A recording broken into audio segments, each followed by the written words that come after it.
महात्मा गौतम बुद्ध को बौद्ध धर्म का संस्थापक कहा जाता है।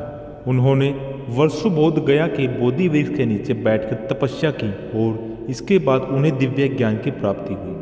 बुद्ध ने अपने विचारों और उपदेशों में पूरे संसार को शांति और अहिंसा का मार्ग दिखाया। इसलिए कहा जाता है कि बुद्ध के विचार आपका जीवन बदल सकते हैं। बुद्ध की आज की अमृतवाणी में आपको बताएंगे गौतम बुद्ध से जुड़ी एक ऐसी कहानी जिसको आपके जीवन में खुशियाँ ही खुशियाँ रहेगी, क्योंकि बुद्ध का मानना है कि यह पूरी तरह से आप पर ही निर्भर करता है कि आप खुशी लेना चाहते हैं या गम।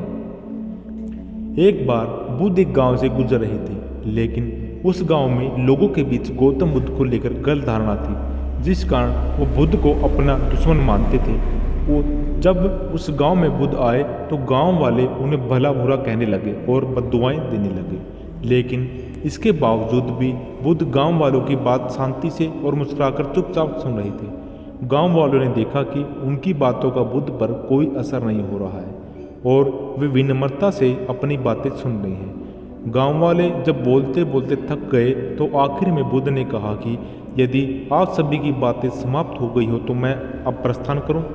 बुद्ध की बात सुनकर गांव वाले हैरान रह गए, लेकिन उस भीड़ में एक व्यक्ति ने बुद्ध से कहा कि हमने तुम्हारी कोई प्रसन्नता नहीं की, हम तुम्हें बद्दुआएं दे रहे हैं, क्या तुम्हें इससे कोई फर्क नहीं पड़ता?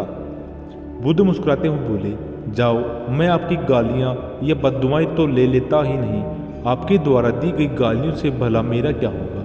जब तक कि मैं आपकी गालियों को स्वीकार ही नहीं करता, इसका कोई परिणाम ही नहीं होगा। जानते हैं, कुछ दिन पहले एक व्यक्ति ने मुझे बहुत सारे उपहार दिए, लेकिन मैंने उसे लेने से मना कर दिया।